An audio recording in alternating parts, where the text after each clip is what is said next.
Assalomu alaykum yig'ilish qatnashchilari. Jondor tuman xalq deputatlari Jondor tuman kengashining mahalliy byudjet tadbirkorligini rivojlantirish va iqtisodiy islohotlar bo'yicha doimiy komissiyasi o'z ish faoliyatini bugun boshladi. Komissiya doirasida ko'rib chiqiladigan masalalarimiz bor. Kun tartibidagi masala bo'yicha aytib o'tsam, sizlarni tanishtirib, 2025-yillik hamda 2026-yil birinchi chorak jamoatchilik fikri asosida shakllantirilgan tadbirlarni moliyalashtirishga yo'naltirilgan mablag'lar to'g'risida hisobotni eshitamiz. Hisobot beruvchi tuman Jondor tuman moliya bo'limi mas'ul xodimi Jabborovga so'z beramiz. Marhamat, hisobotingizni eshitamiz.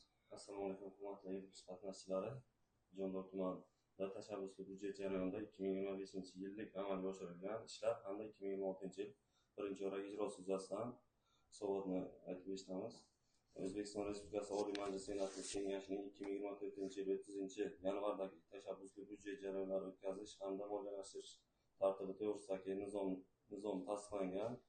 Shu nizom asosida 2025-yil tashabbusli byudjet jarayonining birinchi va ikkinchi bosqichi bo'yicha jami 358 ta takliflar kelib tushgan va ro'yxatga olingan bo'lib, ushbu kelib tushgan barcha takliflar tuman iqtisodiyot va moliya bo'limi moderatori tomonidan ro'yxatga olinib, rad etilishi bo'yicha ishchi komissiya hamda tegishli soha vakillarining xulosalari hamda nizom talablariga asosan o'rganilgan.